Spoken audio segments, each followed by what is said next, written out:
Hey guys, welcome back to the show. Today's episode is with one of my favorite guys who talks about food. His name is Joel Greene, and he is a master at cutting through all the noise and coming out with some of the deepest knowledge when it comes to feeding our bodies properly that is out there. So really excited about this episode for you guys.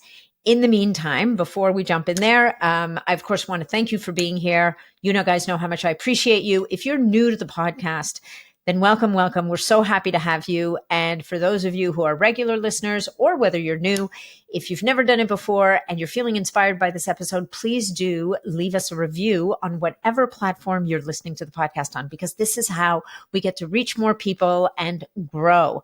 And then last but not least, if you want to head over to natnidham.com and join my newsletter, right now we've got a 7-part series on optimizing your health, raising your baseline that you get for free when you sign up for the newsletter. So it's 7 emails, just a download of all of the recommendations I've kind of learned about and accumulated and teach to my clients about sleep, nutrition, exercise, movement, health optimization.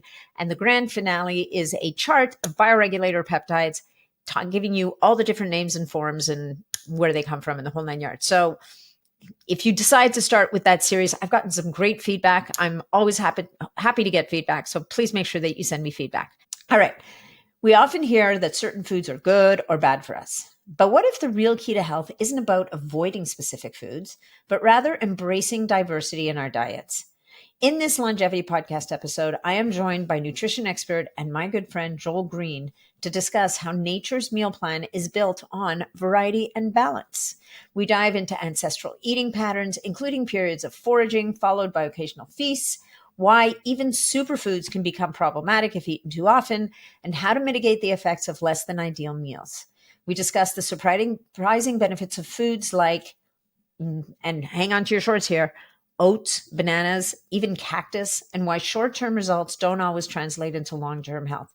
Now, Joel Greene is the creator of the VEEP nutrition system. He's a featured author, speaker, and guest in top-tier publications, and his system has been featured on the Dr. Phil show, among others, where it has delivered astounding life-changing results. He's even given me the ability to tolerate whey protein again. He's the author of books such as The Immunity Code and his new book, The Way, The Immunity Code Diet. The Way is fantastic, you guys. It is the way.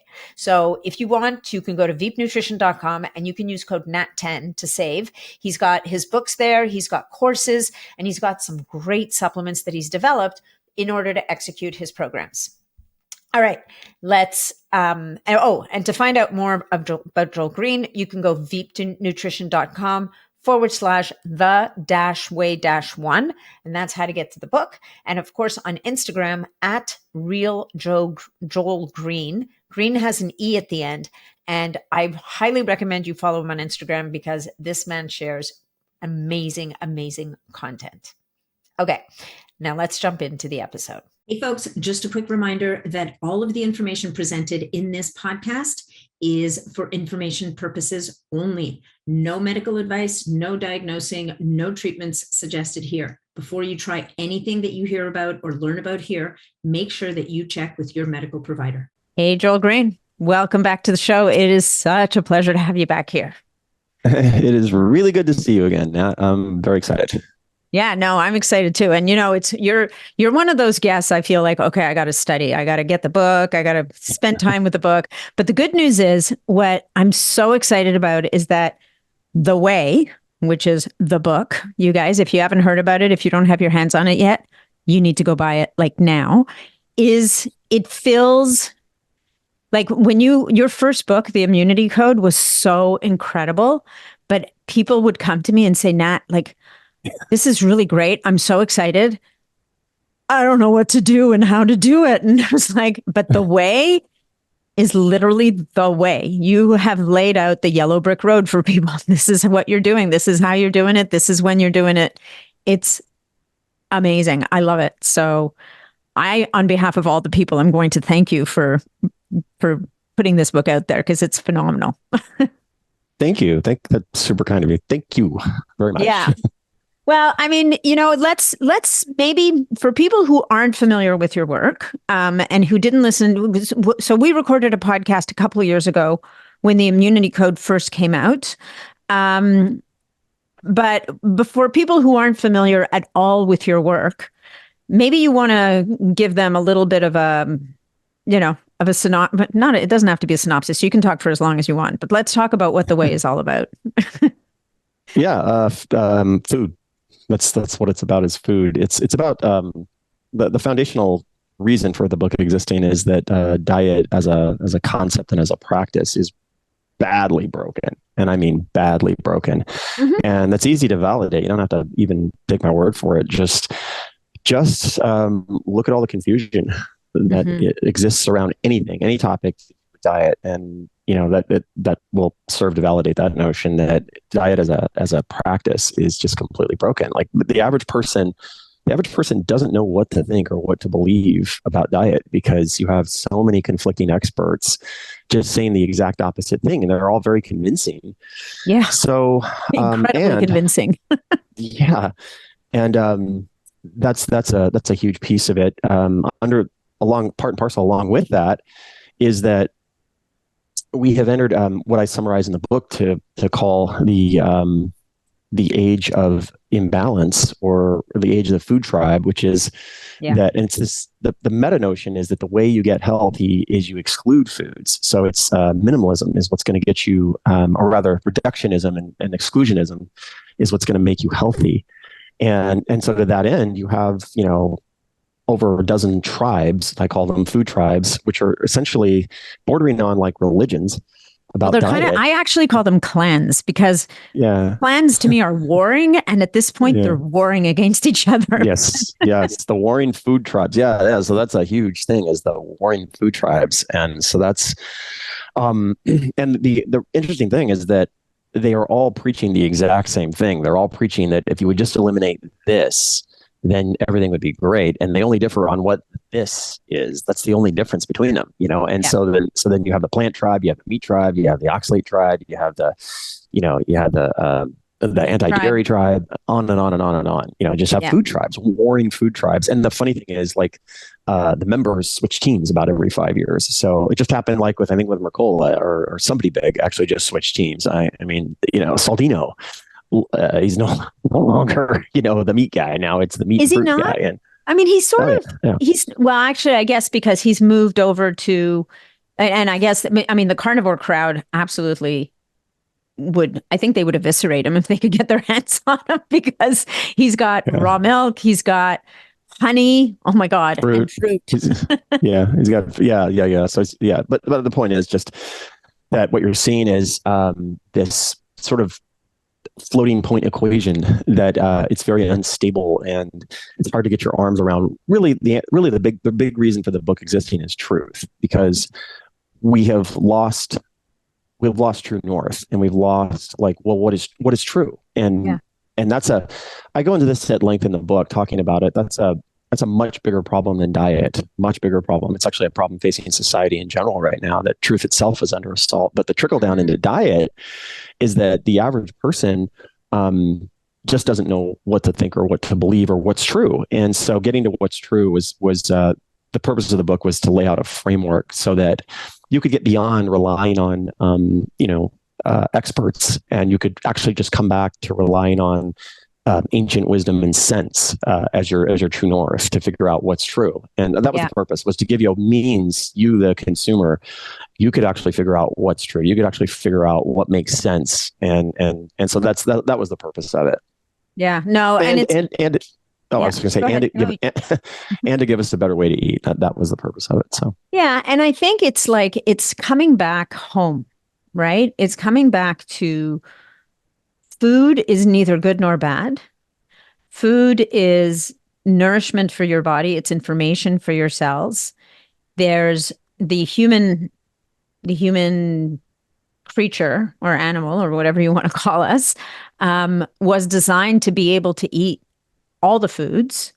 And the problem that we have right now is the hyperpalatable frankenfoods that are out in the world and just losing touch with real foods. And so our bodies have become broken. And now all of a sudden going to these extremes, and you talk about this really eloquently in the book, where you talk about how what's working for you, what may have fixed you in the short term, could be the exact same thing that breaks you in the long term. And you're kind of alluding to it in terms of people changing tribes or clans, where the vegan all of a sudden becomes carnivore, or the keto person starts to realize that, oh my God, now I'm more insulin resistant than I was when I started. And does that make keto bad or veganism bad? No, it just means, chronically doing the same thing over and over again doesn't serve the greater good of the system. And the way that you look at diet, which I think is so interesting and so different from anybody else, is you're looking at it through the framework of the immune system, which was the whole immunity code concept, and the gut microbiome, which ultimately is where your immune system lives. And let's serve those guys, because frankly, they outnumber us. Like, what is it, 10-1 or something, our gut microbiome? And let's think about what they need, because they're the ones that are running the ship here. Yeah, I would summarize it by saying that there's some big ideas to get across. The first would be that nature, the whole biohacking movement is based on the notion that nature optimizes. Yeah. That's what biohacking is based on. It's based on aligning yourself with natural rhythms like diurnal rhythms, or, the getting your feet on the ground and getting electrons as a nutrient, and, all of these different aspects of nature that optimize organismal fitness. That's what biohacking is based on. Mm-hmm. And what has been missing is the idea that there are natural rhythms of eating found in nature that are provable. They are repeatable. They are replicatable by anybody. Anybody who wants to prove that to themselves can go and find out that nature actually has a meal plan. Mm-hmm. And to a person, you'll fall into it. It's actually very easy to prove. And what that meal plan has some very interesting and inescapable aspects to it. The first is scarcity. Scarcity is the defining aspect of nature's meal plan, and scarcity introduces rhythms of eating that are missing today, because not only do we have frankenfoods, but we have refrigerators. Yeah. And so refrigerators make possible these extremes of diet that are not possible in nature. And in effect, what they allow you to do is break homeostasis. They allow, so nature is set up by its very architecture. Nature is set up to keep you from eating too much of anything.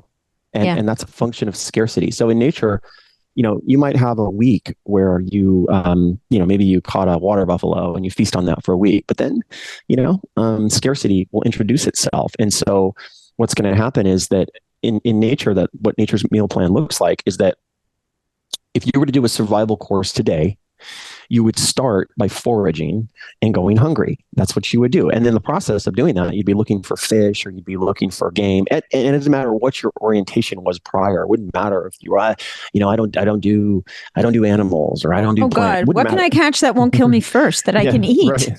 You will eat anything. And that is actually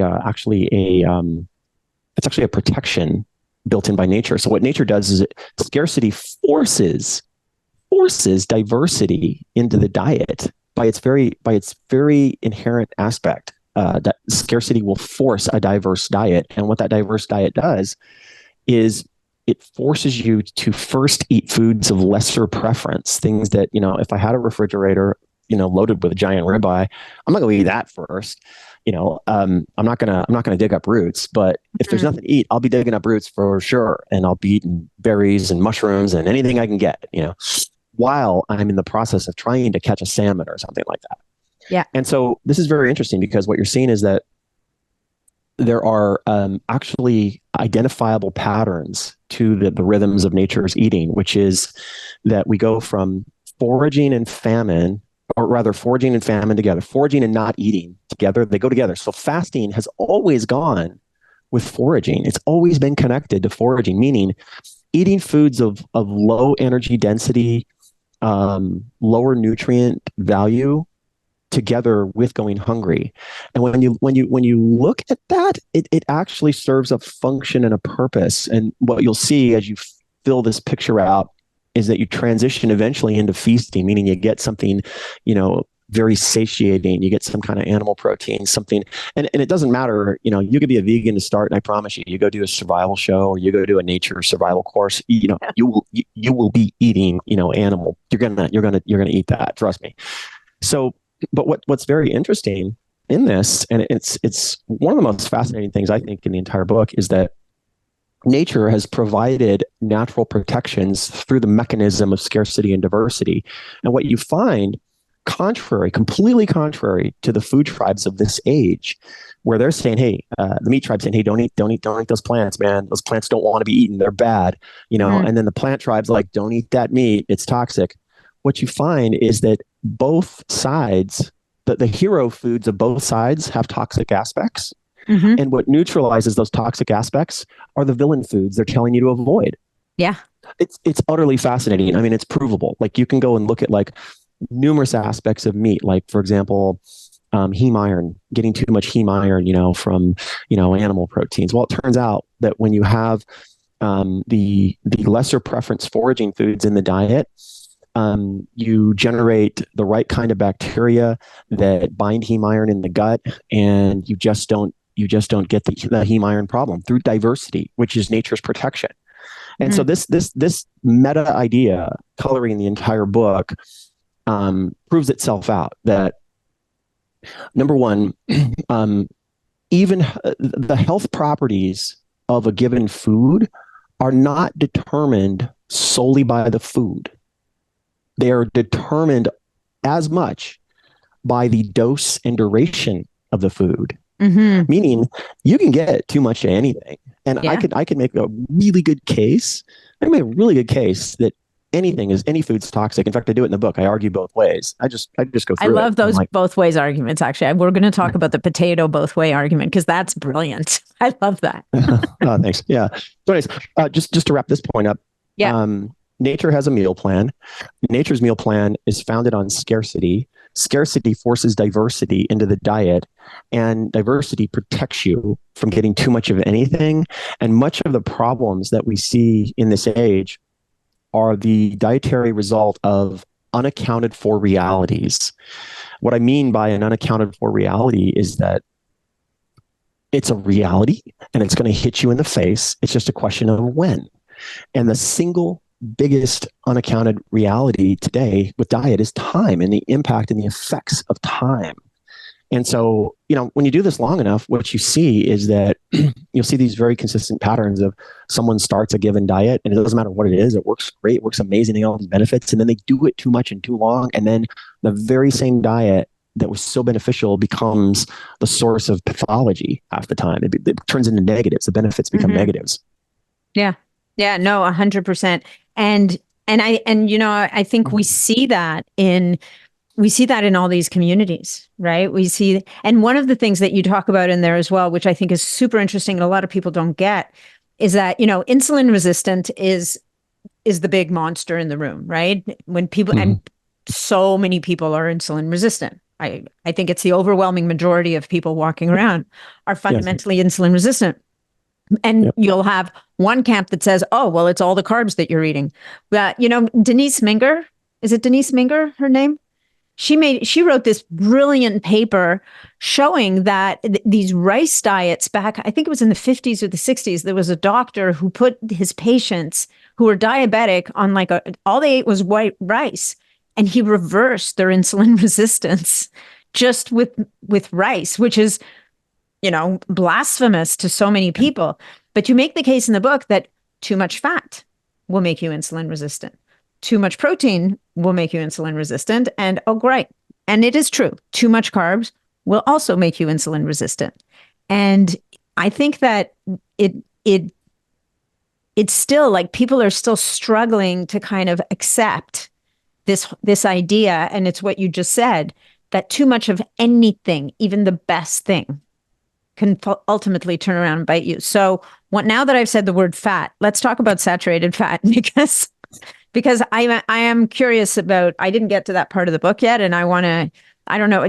With you, I'm never sure if what I think I know is true, or if I need some truth bombs from Joel. So, Well, yeah. Well, thank you. That's is that good? Is that bad? I don't know. that's a good thing. It's a good thing. You know what it is? It's the evolution of knowledge, right? And what we know today may or may not be true tomorrow because we're always getting more information. Mm-hmm. Yeah, that's a very great point. Yeah, that really actually fits in well to a couple of key ideas in the book. It's the idea of a set of common organizing principles. We call that a reference frame. And that is the big problem that we have with diet today, is that we once had that and we don't have that anymore. And it used to be that the way to health, which, by the way, that's the reason for the title, the way to health, yeah, is well, it used to be a healthy, balanced, diverse, nutrient dense diet. That used to be, but now in the science, you can't even, the science papers talk about this. Like, oh, we don't even have a definition anymore what a healthy diet is. That's how bad things are. So getting us back to a set of common principles from which we can derive a sense that is common to all, that's called common sense, is the focus here. And it's actually quite easy to do, because all I'm doing is speaking to things that are true, but are lost. And this whole thing with saturated fat and these different totems like insulin resistance or saturated fat, they have their adherents that are grabbing on so tightly to, that I actually did a post on this, that no, you can get insulin resistance from high protein. You wouldn't believe the hate mail I got from that. Like the protein tribe flipped out on that. Like, it was like, how dare you? Blasphemy, hang him. Where do you live? And so what is the mechanism for that, actually, before we go into saturated fat? Because I'm sure there's lots of people listening to this going, that's not true. Protein cannot possibly make you insulin resistant. Can you? Because, there's always really good information behind that statement. So it's 100% true. And in fact, there's numerous studies that speak to that. So first of all, don't shoot the messenger. That is something empirically validated. And I suggest, anybody that is just completely triggered by that, inventory the research on that. So there are numerous studies, and I list them in the book. There's a QR code. You can go look at them. But there's several mechanisms. It isn't one, but notable in that stack of villainy is what's called glucagon resistance, or excess stimulation of glucagon. And so glucagon is the opposing hormone to insulin, where insulin lowers blood sugar, glucagon increases blood sugar. And what's interesting is that just like you can get insulin resistance, there's a basic idea that happens over time. There's four things that can happen over time. There's compensation, degradation, attenuation, which we're going to talk about here.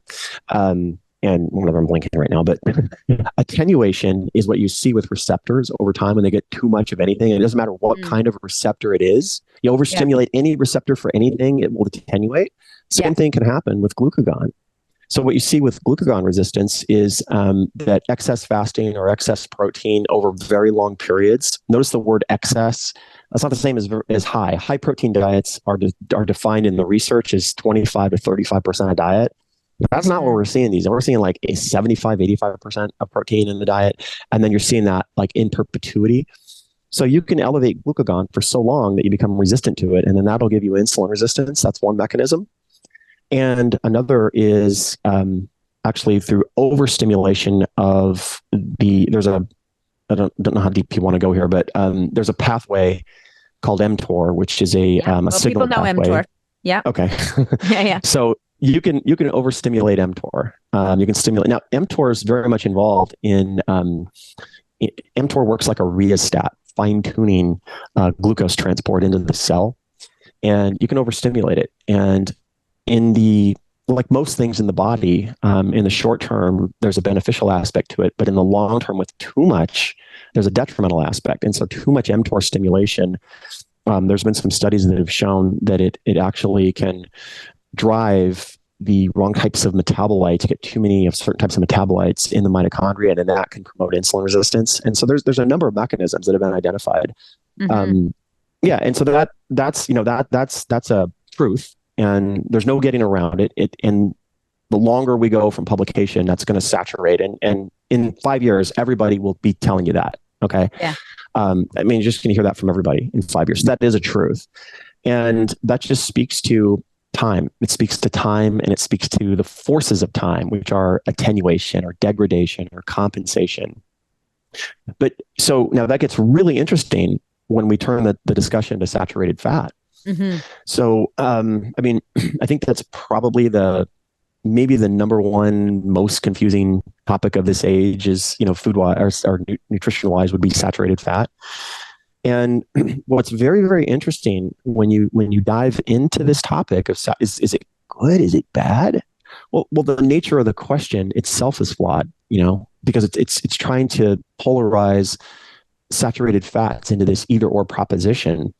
So here's what turns out to be most true. And what I mean by most true is that based on the best that we understand right now, this is what seems to be the most true. Mm-hmm. So just to kind of high level this, the real question with saturated fat is at what point in time? Because when you're young, right, you can think of a good analogy would be to think of water running through pipes. Okay. And the question would be, does water cause clogged arteries? I mean, clogged pipes. Does water cause clogged pipes? And the answer, some people would say no, some would say yes. So in the short term, if you're just running water through pipes, no, it doesn't do a thing. However, long term, over years and years and years, there is an accumulation of sludge in the pipes that seems to happen. And then what happens eventually is maybe one day the pipes just shut off, and then you're trying to put water down the pipes, but what happens is it all backs up and floods your house. Okay, so then is water good or is water bad? Well, the answer would be that both are true. Both could be true, but right now at this point in time, we don't want to put water down the pipes. That would be the most accurate answer. Yeah, and that analogy holds 100% for saturated fat. So what we find with saturated fats is that there are the best way to understand saturated fat is to get away from this good bad thing. Are they good? Are they bad? Because they can the exact same person at different points in their life can have wildly different reactions to saturated fats. So generally speaking, saturated fats are going to be much, much better tolerated on young people than they are old people. And there's a number of reasons why this is true. So what happens is there are several mechanisms upon which the good or the bad of saturated fats depends. Notably, there are what are known as oxysterols. Mm-hmm. So oxysterols are oxidized cholesterols, and they work like signaling molecules. Essentially, they work like switches. So, and they are essential. We need oxidized cholesterols. We need them. The problem is they can accumulate, and they can accumulate in tissues, and they work like signal mechanisms on cholesterol homeostasis, meaning cholesterol balance. So, example would be you have these specialized receptors in the liver. They're called liver X receptors, liver X receptor A, liver X receptor B. And oxysterols, there's lots of different types of them. One of them would be called 27-OH. 27-OH is an oxidized cholesterol. Right. And is this like the VLDL, oxidized VLDL and not, or is this a completely different category? Like the very low density lipoproteins? Yeah.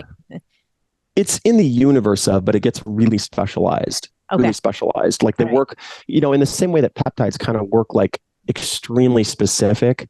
Oxysterols can be very, very specific. So what's interesting is 27-OH can activate entire signal cascades of genes that basically drive cholesterol intolerance. So, and because it accumulates in the tissues, what can happen is that cholesterol by itself doesn't really do much to for the most part, young, healthy people, unless you're a hyper responder. But for the most part, young, healthy people can eat cholesterol all day long and it's no issue whatsoever. None. But what can happen is after many years, it can accumulate a lot of oxysterols in the tissue. And then what can happen is that can disrupt cholesterol balance. And so as you get later in life, like your 50s and your 60s, you can literally just from oxysterol accumulation, you can develop an intolerance to cholesterol in the diet, and that gets magnified by the state of the vasculature. So as we age, what happens is the vasculature ages too as we age. And there are a number of readily identifiable mechanisms in the vasculature. There's two big ones I write about in the book. One of them is a set of enzymes. And these enzymes are called, the big word is the NADPH oxidases, or rather just the NOx enzymes. Yeah. And what's interesting is that the NOx enzymes, they are the only enzymes in the body that their sole function is to produce free radicals. And so what they do is through a process of transferring electrons from NAD over to molecular oxygen, you wind up with hydrogen peroxide. And so they produce hydrogen peroxide, which works as a governing mechanism on glucose transport, on how insulin works. Mm-hmm. What happens is, as we get older, these mechanisms just basically don't shut off. They just kind of stay in perpetuity, hyperactivated, pumping out free radicals. And it completely changes how we handle cholesterol. So cholesterol that was not an issue when we were younger can be much more of an issue when you have a degraded, or rather when you have a hyperactivated vasculature with the NOx enzymes, which is going to be hyperinflamed. And then on top of that, another mechanism is this fur. It's called the glycocalyx. It's a bunch of hairs inside the vasculature, and it works in conjunction with these enzymes. So when you lose this vascular fur, which works like a program, it works like a tensioning mechanism, and it programs the junctions in the vasculature to kind of open up and close. What happens is you get a compromised vasculature. And now in a compromised vasculature, the same person that had absolutely no issues with saturated fat when they were young can have major issues with saturated fat. So to say that, and what's interesting in this discussion is there are people today who believe that no amount of saturated fat could be bad. They literally, there are people who would tell you saturated fat is immune from the law of homeostasis. Mm-hmm. There's no amount, there's no excess that could be bad. And that is not, we're after truth here. That's not true. No. You can get too much saturated fat. Yeah, too much of a good thing. So because just to add a little more, kind of a few more guardrails in here also, like you're not actually saying that, I mean, is it because the vasculature has degraded that then this same person has to be more careful? Because we know that cholesterol, for example, is critical for cell membrane function. And, isn't there literature that even talks about how, over delivering statins to that person to protect them from excess cholesterol, but actually can lead to worse outcomes in the 80s and 90s because those people tend to be more depressed and suffer from more dementia. Like, I feel like almost there's a black and white attitude on both sides of the fence, where you get the conventional system is going to say, so no saturated fat, no cholesterol at all. And as a matter of fact, let's give you this drug to like shut it all down. And then the other side of the fence is saying, oh my God, eat the fat off your ribeye first, have a stick of butter with everything that you have, and you're going to be fine. You're going to be fine. Yeah, well, so and I actually summarize this in the book. This is actually the empirical stance, which is you have the traditionalists and then the contrarians. And so the traditionalists, you'd find cardiologists saying, yeah, cholesterol is absolutely a problem, saturated fats are absolutely a problem. And then you'll find the contrarians saying, no, we were completely wrong. Cholesterol is not an issue. Saturated fat's not an issue. And the problem with both is reductionism doesn't answer this question. You can't reduce it to a black or white. So we're after truth here. Yeah. And in order to have truth, we need some nuance here. So the way that we get to truth is to introduce a variable that hasn't been accounted for, and that's the impact of time. Once you introduce time into this equation, suddenly things make a lot of sense. Like, in other words, you can have tons of cholesterol in the diet, tons of saturated fat when you're young. It'll do and does absolutely nothing. Like you measure your biomarkers. Oh no, I'm fine. Didn't do anything.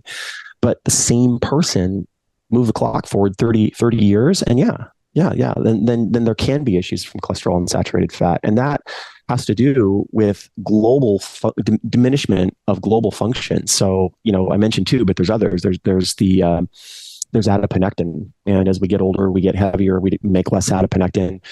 Saturated fat suppress it. Saturated fat you can directly measure with diabetics. You can directly measure, like, if you give them more saturated fat, they need more insulin. One of the reasons is that it suppresses adiponectin. So as we get older, we have less adiponectin.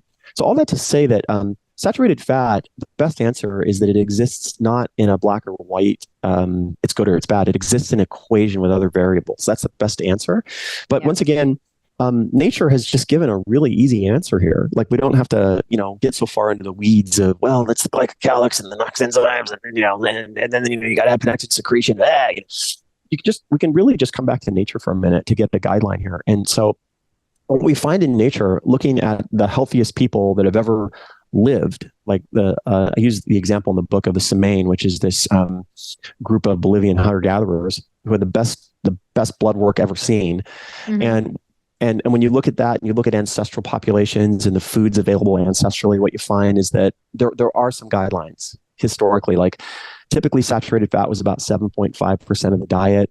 And that and again, this is just nature's protection. Nature's protection is you can't get too much of anything. Yeah. Another key variable is that there was different meat in the ancestral environment. So the meat was very, very lean, extremely lean, and it's very difficult to get fat. So all that to say that saturated fat, it exists on a continuum, and really the simple idea is just diversity in the diet is your protection. So you can get, yes, we need cholesterol. It's essential. Yes, we need some saturated fat in the diet. Yes, you can overdo it. And your guideline is getting away from these polarized schools of food exclusionism and back towards just introduce the idea that, well, what's missing is scarcity. And if we don't have scarcity today, we have refrigerators. But if we had scarcity, then by default, I would have diversity in my diet, and I wouldn't have too much anything, and my diet would look really diverse. Yeah. And that's your protection. That's what protects you. Yeah, I love that. There was recently I read, I can't remember if it was a paper or an article, maybe it was just an article, but they were talking about how, the coconut craze, right? Everybody's coconut oil, coconut butter, coconut meat, coconut milk, coconut, all the coconut all the time. And they were actually talking about how people from the part of the world that coconuts come from have actually adapted genetically to tolerate the type of fats from coconut that the rest of us might not have. I just wanted to, kind of bring that into the conversation a little bit, that there's also a piece of this to your ancestry. Right? What did your people eat? Like, what is your physiology? Like, there's the whole nature piece, but breaking it down from nature is, where do you come from? Like, what's your body adapted to eating? Just like, people from Asia who are able to tolerate a lot more rice than the rest of us, kind of thing, in different contexts. That bringing where from the world you come from and what adaptations may have built in generations and generations and generations ago into your system that allow you to maybe skew one way or another. Like, does that make sense in a little? I mean, you don't really go there in the way, I don't think, but I feel like there's got to be something to that in terms of geography and ethnicity that influences some of the concepts. Yeah, there is. That was for a long time kind of like a driving thing I would have when talking about diet was, the latitude lines of where your ancestors lived was a really big deal. Part of that is that it emphasizes genetics a little too much. And something we have to kind of remember is that we're in this age of, like, believing that there's no one diet for everybody. Everybody needs a personalized diet. Well, that's never been true historically. What you find historically is that people in regions ate pretty much the same things. Like, so you would have regional specificity. Yeah. And so what you find with, genetics is that epigenetics seems to dominate. So over time you develop proclivities towards favoring the expression of certain genes. However, it's not always, sometimes, but not always set in stone, just because so much of digestion depends on the microbiome, and that is a way to. The microbiome represents. There's this concept called open pangenome, and it represents the idea of acquiring genes you don't have. And bacteria do it all the time. Like Akkermansia will acquire genes from other bacteria that it needs for whatever the task is. Humans can do something similar just through acquiring bacteria that they didn't have before, and then they acquire their genes, and then you acquire their digestive power. So yes, it's true, but it's also entirely possible to go from not being able to handle something to having no issues with something. The key, something I talk about in the book, is two things. Number one, migrate and titrate. Like start very, very, very slowly. It's called oral immunotherapy. It's actually a practice. Like if you go to see, an immunologist and you have a food allergy issue, Right. they can put you on oral immunotherapy. It just means like, hey, okay, this is half a pea. And then next week you're going to do half a pea every day. And then next week you do a full pea. It just means you microdose yourself slowly into the food that's the problem. And then along the way, you're also resetting the gut. And by doing that, you can acquire genes that you didn't have. And I want to stress that we need to bring back the idea of the bell curve, because there's no another error that we're in this age is the idea that the body is like a binary switch. That, it's either on or off. It's either works or it doesn't work. It's either black or it's either 100% or it's zero. And that's not how things work. It never works that way. So if you introduce a bell curve, what you'll find is that everything works in degrees. Now you can always find that person right in the center of the bell curve that got 100. They did something and it worked 100%.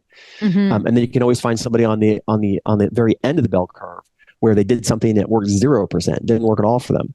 But we're all in the middle of there. So it's not to say that there's magic and that you just do these tricks and then boom, it's gone. It doesn't work that way. And it also doesn't work that way for pathology. It doesn't work like the oxalate kind of crowd is notorious for this. Like, if you eat a food that's oxalate, that, well, then now pathology is guaranteed. Just because you ate that spinach today, you're going to have, now you're going to be sick. It doesn't work that way. Yeah. So.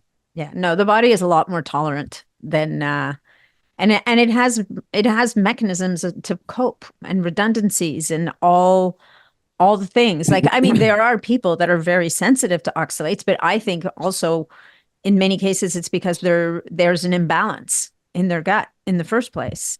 Like, I mean, I always refer back to my example when I did the whey before it was called the whey, in the last iteration of the whey, where I did your gut reset protocol, and me who could not tolerate whey protein ever, and who could fly to the moon if I had too many legumes, all of a sudden, my fallback now is if I'm going to skip a meal that I don't want to skip, then I can have a whey protein shake with a bunch of stuff in it, and I'm just happy as a clam. I can have chickpeas in my salad. I can eat legumes again. It doesn't mean that they're the core of my diet necessarily, because it's not always the right thing for me.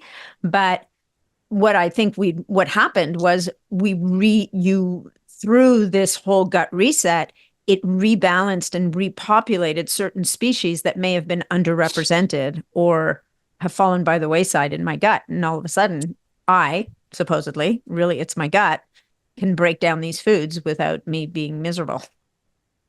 Yeah. And I have literally thousands of stories like that from people who, couldn't handle something and then they did the gut reset. Now they can. And what it speaks to is a reality, which is that the myth is that you take in a food and the food exerts either good or bad effects on the body. That's a myth. The reality is you take in a food and then it has to pass through what I call the microbiome cloud. And then depending on that variable, the composition of the cloud, you will see either benefits or negatives. But the cloud itself is a variable. Yeah. And you can reset the cloud, because ultimately what is determining the impact of a food is the microbiome, because so much of what it really gets to is the gut immune axis. And that the act of putting food in the body, it's immune centric by its very nature. So when you eat food, the body, and the food gets in the stomach, what has to happen is the immune system has to step forward and go, what is this? Is this something we want, or is this something we want to reject? We need to know. And so that's called antigen sampling. And bacteria are partners with humans in that. And so the right bacteria in the gut help to facilitate deciding if, is this something we want to keep, or is this something we want to get rid of? And so that is the, excuse me, That is the foundation of the gut immune axis. And that, to a very large extent, dictates the health of the entire body. Yeah. No, 100%. Okay. Is there another concept you wanted to talk about? Because I want to get a little bit specific. Like I love the potato argument because there's so many people, you mentioned the word potato, who will run screaming from the room at this stage of the game. I want to talk about potatoes, oats, bananas. Yeah, let's hit because it. those are three really polarizing foods, right? I mean, oats maybe more so from an oat milk perspective. And we could probably agree that a lot of the oat milk on the market is probably not your friend. But talking about those three foods, because bananas also, like, I mean, I'm married to a guy, he cannot start his day without a banana. And that started because I told him he wasn't allowed to have caffeine on an empty stomach. So his solution was, I'm just going to eat a banana. And I was like horrified at the time because I was still in the bananas are evil camp. And yet I'm kind of like, you know what? He's pretty lean. He's fit. He's killing it. So maybe bananas aren't so bad. Then I come along and take Joel's coach training course and I'm like, oh, right. Okay. And then I got to eat bananas for a whole day, which was like a freaking party for my world because I don't think I'd eaten that much fruit in the last 3 years put together. So yeah, the banana mono diet. Yeah, the banana. Yeah. Yeah, that's a good one. That's a good one just to so what's really fun and interesting is to argue. So here's the truth. The truth is all foods, doesn't matter what it is. And this is a core flaw running through the food tribes of this era where you have hero foods and villain foods. Yeah. I can make an argument that all foods have toxic aspects. Doesn't matter what it is. Just give me a food. And I can make an equally convincing argument that the exact same food is life promoting. So it's possible to be extremely convincing either side of that argument. Like I could take bananas and I can go, oh no, dude. Bananas, those are an engineered food, man. Like what do you mean engineered? Well, I mean that we bred them. That's not what bananas look like. When you go back and look at bananas 100 years ago, they didn't look like this. What you're eating is a Franken food. It's not a real thing, man. Bananas are just sugar, dude. And, I can go down that road. And then I could argue equally convincing the other way. I could say, no, actually, I could argue that, banana starch is one of the most fascinating starches in existence. First of all, it's oblong. It's shaped like a surfboard. And so when it gets in the gut, it tends to skip along the villi. It doesn't absorb readily in the gut. And it depends on the ripeness degree. But when you have semi-green banana starch in there, the actual shape of the starch, it's inherently resistant and it drives resistant starch in the gut, drives all kinds of benefits. So I could argue either way on that.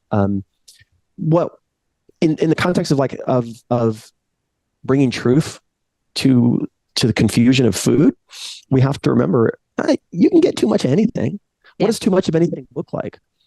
It doesn't look like a day where you ate nothing but bananas. It doesn't look like that because in nature, you're going to come across a banana grove and you gorge. If you hadn't eaten anything and you came across a banana grove, you'd be eating bananas and tarantulas and anything you found. Okay. Maybe not tarantulas. I'd stick to the bananas personally. Yeah. Have you ever watched one of these hunter-gatherer shows where they find these tarantulas the size of like a shoebox and they eat those?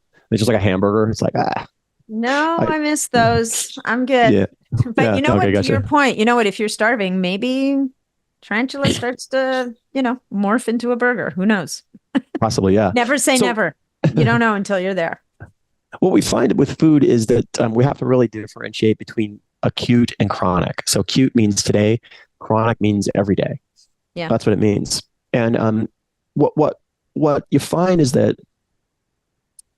when we introduce the greatest missing reality in diet is time. Diet today exists in a bubble where time doesn't exist. Like if you ask this about anything, like, hey, is our keto diets good? And the answer is, of course. No one thinks to say at what point in time. Sometimes. Wait. Yeah. Wait. Yeah. What do you mean? What do you mean at what point in time? I mean, like, is it going to work the same 3 years from now that it does today? What do you mean? You're just going to get blank stare. When you introduce time, then that changes the equation. It's like, wait, you've been eating bananas every day for 10 years? It may not be a great idea. Yeah, you can overdo it. I can't take away his bananas though. I Don't can't take try. the bananas. I can try, but it's not going to work. Yeah. Yeah, but you know, the whole variation piece, even being keto for a short period of time during the year and being not keto at other times. Do you feel that there's a seasonality to eating? Like there's a lot of people that make that argument that it may be more beneficial for people to be more keto in climates where there's winter. So this is the other thing, right?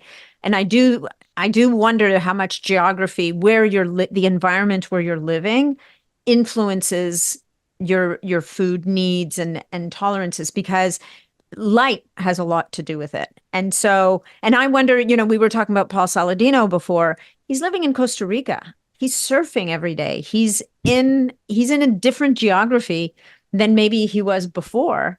And is that influencing his ability to tolerate and to eat the fruit, the dreaded fruit that he's now kind of, you know, really very much a proponent of? But anyway, going back to what I was saying a minute ago was, you know, could a periodic keto diet through the year at different points in time be alternated with other ways of eating?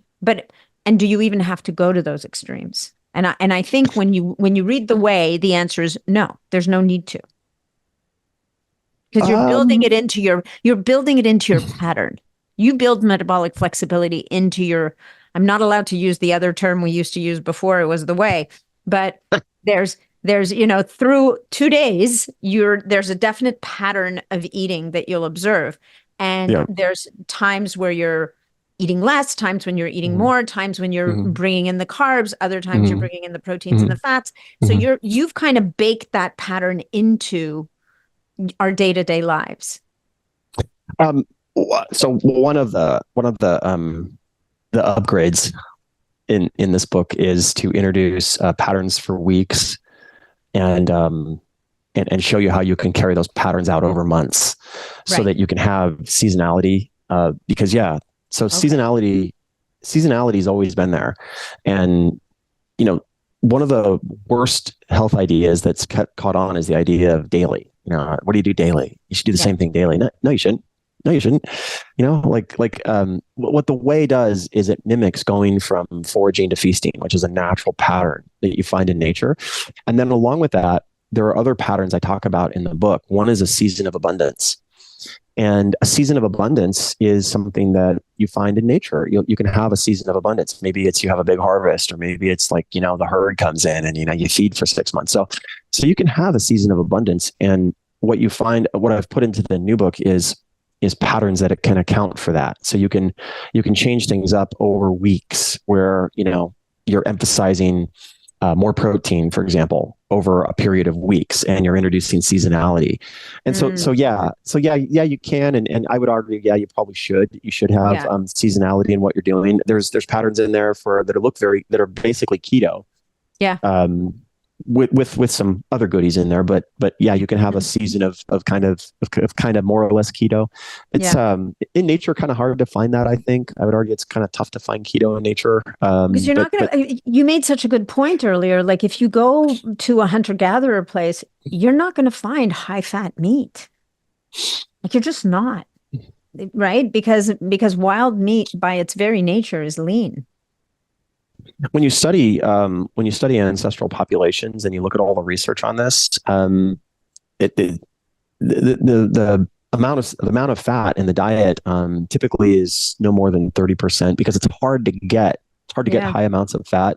Lean game animals are incredibly lean. I mean, like there's this brand I buy. I think it's called Force of Nature Meats, and they have you can get, like, you know, true game animals from them. And when you look at on the back and you look at like the fat content, the saturated fat, I mean, it's very, very lean meat. It's extremely lean. Where what we have nowadays through animal husbandry and cattle is we have, you know, meat that is 30%. Yeah, it's very, very, very high in fat, very high in fat. So nature's meal plan and the meats you find in nature tend to be very lean. Fish is where you get most of your fat in nature. Yeah, and it's different fat. It's not the same as your ribeye fat, for sure. Okay. Oats. Oats. Let's talk about oats. If you wanted to do oats, yeah. I want to do Yeah. oats Yeah. and Yeah. nopales because I think nopales Oh are yeah. so cool. But let's talk Yeah. about oats first. Yeah. Yeah. That's a big one.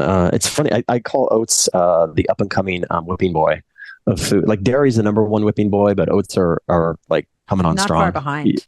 Yeah. Might overtake. I don't know. Dairy's kind of like Mike Tyson. It's hard to knock the champ off, but in terms of like the whipping boy of foods, oats are doing pretty good. So yeah. So we could argue very well either way. We can make in fact, I do it in the book. I list, I list studies both ways, and I say, oh no, oats are bad. And here's a study with 100,000 people that shows that people that eat oats are more prone to obesity, diabetes, blah blah blah. And then I whip out other studies. It's like, yeah, actually, here's a study with twice as many people that shows the exact opposite. And on top of that, the longest lived people in the world all have oats in the diet. All the centenarians, they all have oats in the, and so I just argue both ways. Very convincingly, which goes to show you that one of the problems that we have with oats is conflation. It's conflating oats themselves with the grade of food. And so food grades are a missing reality that is, you'll start to see this once you start to think about it, which is it's conflating the inherent health of a food with the food grade. And when you begin to do that and you separate out and go, is this just a food grade issue? And you start to look at lower grades, then yeah, those arguments hold up. Like you'll see with like lower grades of oats, like, oh yeah, these are loaded with you're talking about like the cheap Quaker oats with the okay. Yeah. Yeah. Yeah, but that's true. It's true of all foods. Like it's true of any food. So pick your food tribe. What's your hero food? And well, ours is whatever. Ours is oats. Okay. Okay. Well, I can make a very good argument that oats are terrible just by focusing on the low quality food grades of oats. But if I move into the higher quality food grades, then my argument gets really weak. And that is true of any food. It's true of any food. It's true of dairy. It's true of meat. It's true of everything. And there's even scientific research that backs it up. When you look at the research on the high grades of food, you see usually the exact opposite of the low grades. And this is part of the problem with a lot of association studies, is that they're not counting in the food grade quality very often. Like you look at dairy and studies on fat with dairy, and it shows, low fat dairy seems to be okay, but high fat dairy is bad. And then as well, what grade of food were you looking at? Were you looking at grass fed dairy or grain fed? Oh, we didn't differentiate that. We don't know. So a lot of the problems we have are conflation issues. But specific to oats, there's a lot of benefits that they drive. They drive the different the different types of starches in oats directly drive the bacteria that drive the gut immune axis. And what's interesting is we can reverse engineer kind of what a diet should look like for most humans by just reverse engineering insulin. Like if we just reverse engineer insulin and the gut immune axis and the cardiovascular system, you can come up with a list of foods that probably should be in the diet. And oats make a really good case based on that to be in the diet. Now, that doesn't mean that all humans should eat them. Right. Yeah, it doesn't mean every day, and it doesn't mean all humans should eat them. But what it does do is create a very good case for being in the diet. And once we factor in food grades by going, okay, well, yeah, sure, I can eat low quality grades of oats, and yeah, and every point you're trying to make about how bad they are bears out. But that's a conflation problem. That's not a problem inherent to oats. So. Are you still in the? I mean, I didn't get that far in the book. Are you still putting raw steel cut oats into shakes? No, I actually do them whole. You don't do that anymore? Well, I do whole. I just do whole oats instead. Yeah, it's more. I find it's more filling. So you get with the raw steel cut, you'll find that they're a little bit better in terms of generating resistant starch. But then when you factor in satiety as an issue, you find that the whole organic oats work better. The flakes. Like rolled whole organic oats.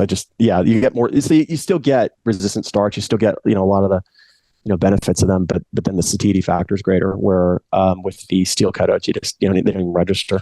So yeah, well, I found that if I ran them in the Vitamix and I let it sit for a bit, they would expand a bit. So I'd wait a little bit before I drank my shake.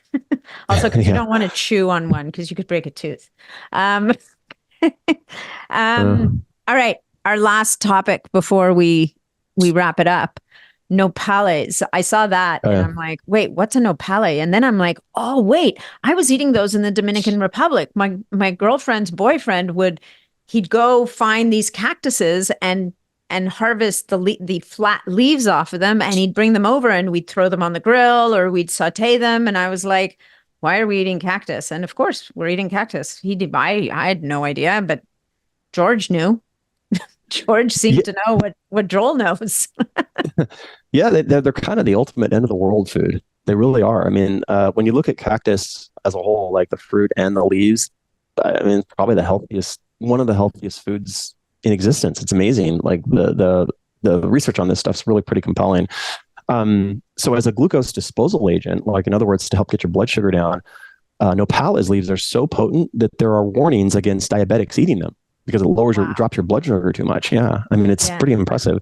And then the fruit we were talking a little bit about before the show, the fruit and the antioxidant power in the fruit, if you could somehow figure out a way to get the little spiny ribs off them, is like The prickly pears. Yeah.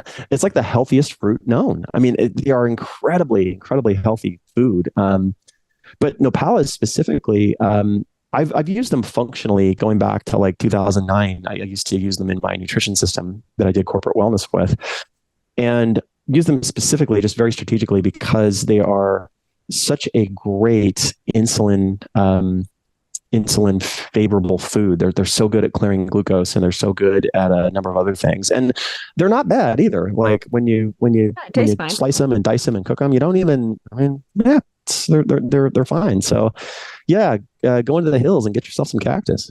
It's a bit like okra, right? It has that kind of gelatinous inside the leaf. And these are, guys, if you're wondering what we're talking, like these are the flat kind of.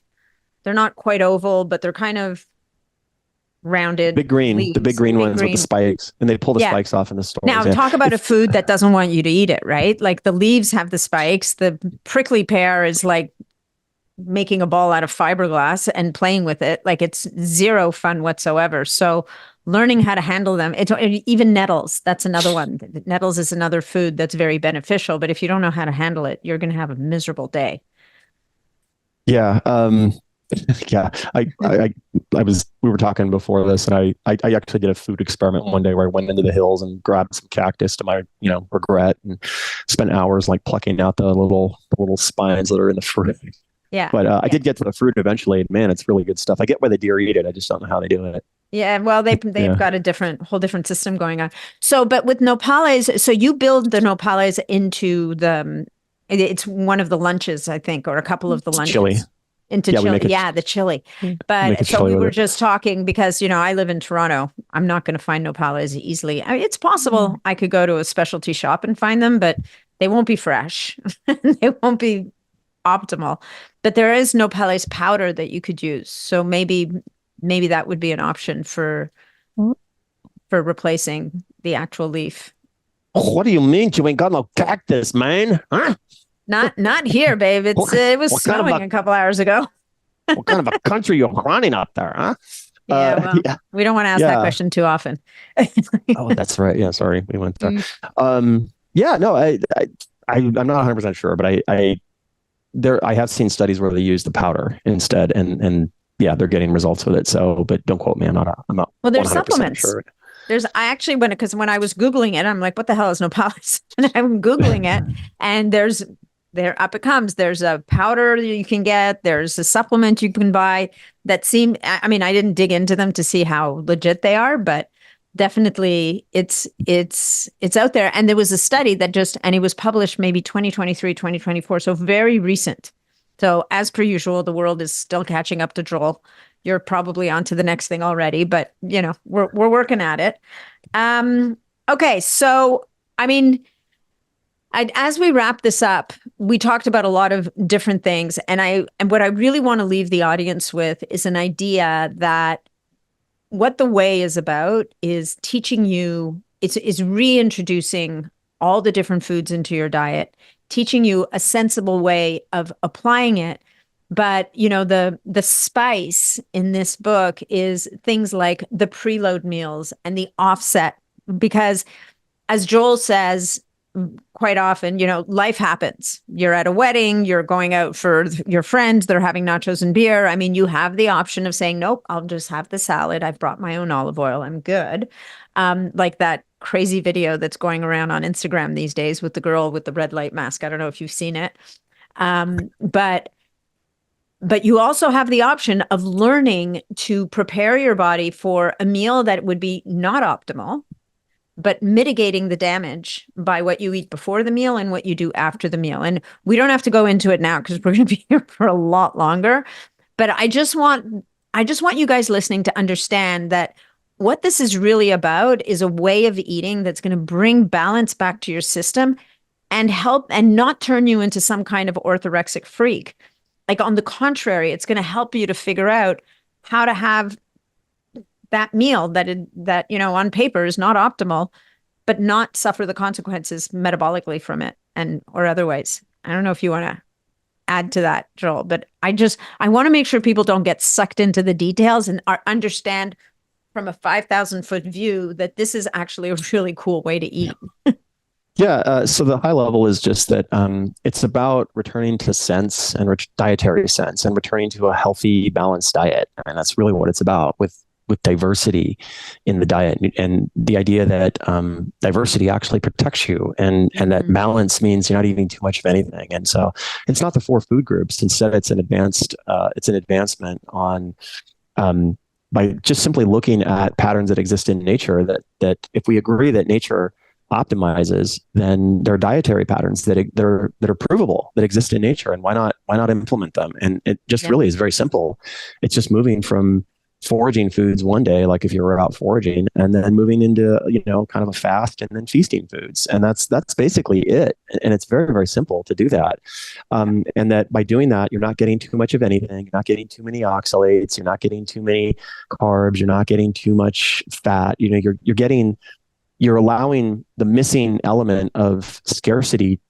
You're mimicking that and allowing that to work back to drive diversity, which protects you. And long term, the best thing for you is healthy diversity in the diet. That's the best thing for you. And the way to get it is just mimicking what you would do if you were in a survival course, if you were, ancestrally eating. That's really what it's about. Yeah, I love it. It's a great way to be. I'm looking forward to getting back into it because I miss it. I miss my what used to be called day one lunches with my garbanzo beans or black beans and chicken breast. Like the food's actually really good, guys. I just going back to that way of eating is, to me, is just it feels like the right thing to do. And building the feast and famine in, building a little bit of fasting without too much, because so many people are getting into so much trouble with too much fasting and destroying their gut lining and all the things, because it becomes easy. And I think the other thing that you talked about that was so important is, for so many of us, in an effort to simplify, we just do the same thing day in, day out, day in, day out. And that's a recipe. Again, even if that one thing is a really good thing, it can eventually become not the right thing. So, all right. So Joel, where do people find you? Where do they find all the resources?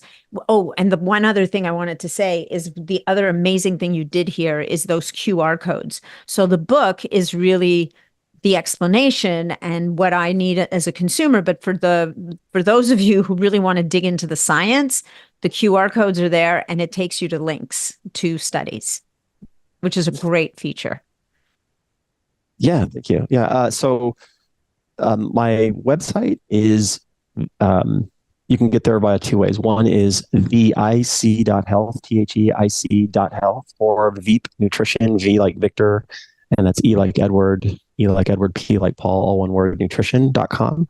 And and my universe is there, or Instagram is a great place to find me at Real Joel Greene.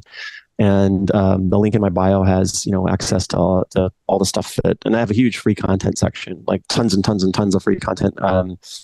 Sprinting is making a big comeback, and I would say it was started with the immunity code, where I kind of threw that out, and there's a whole thing on sprinting in 90 days in there, which will get you back to sprinting safely without getting hurt. Sprinting, and then like running really fast, short distances. Yes. Oh, yes. right. Yeah. I saw that. Yeah. I saw that. Okay. Yes. how to sprint without busting Yeah. yourself.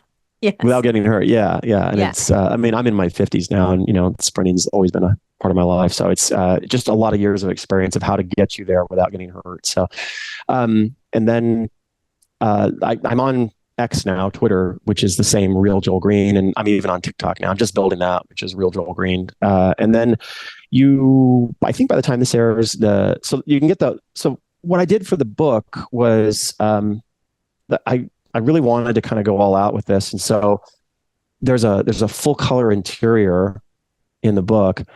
And to do this with a hardcover and a spine, a nice spine that lays flat when you open it. Yeah, it's a great, yeah. To do that on Amazon would have been like $60 to do this. So what I did was I went and I ordered a few thousand copies and got a good deal on it and made it available at a really great price, which is $24.95. I think by the time this airs, I'll have the paperback on Amazon. So if you're international, you can get it, and it'll be a paperback with full color interior, but no hardcover. It'll just be a paperback, and it'll probably be in the mid 30s. I'm guessing. I got to see how their final pricing is, but they kill you. Like to do like quality stuff, they just murder you. But yeah, so by the time this airs, you should be able to get the book on Amazon as well. So either way, and then we have a great audiobook, a really good audiobook. Do you read it? Is it you reading it? Yes, it is amazing. Now. Yes. Well, I made a huge mistake. I started out, kind of smitten with AI, and I used an AI initially for the voice, and I got so much bad feedback going, "This sucks. I hate it." So I was like, sorry. Okay. So, so we went and layered in mine, but I'm really, really glad I did that. It much better to do it that way. So lesson learned. Love it. And also Joel has a few great supplements. Young Body, the can't remember what the reds are called. Real Reds. Oh yeah. So I'm so convicted of this now that I have what's called a 10-day gut reset, and it was, yes, a lot of people don't know this, but there were no gut gurus like when I was doing this back in 2007. Like I wrote the very first article on the gut and weight loss and all that stuff. And I've had, going on almost 20 years of doing gut resets. And what I have it down to now is really something I firmly believe everybody on the planet ought to do this thing twice a year, because it's so profoundly beneficial to step through it. And it's a 10-day gut reset. It used to be, back when I didn't have any products, it was just apple peels and baby formula that I did it with. And now I've really pushed the envelope, and it used to be like 20 days to do it. Now I've got it down to 10. And oh, you do? Because I did it for 20 days and I was peeling apples. Like I filled my yeah. Oh, no, it's 10 days now. Yeah. So if you remember from the coaches course, I have a coaches course that Nat was kind enough to come in and do a peptide session on, which is huge. And but in there we had advanced protocols for the gut, which involves things like NAC and AKG. And so anyways, I just took those advanced protocols and I made them part of the standard gut reset, and it just cut the time down like in half. So, but anyways, I've just seen this thing work wonders. And especially like if you have elderly, like, your parents are in their 60s, 70s. I mean, this thing works absolute wonders. Like, I'm so convicted now. Everybody on the planet needs to do this thing really, like twice a year. Cause I've seen this like with I have an aunt who's like in her 80s, and I put her through this, and it was like life altering for her. Wow. Just the gut reset. Because at that age, and it's 3 products, right? Yeah.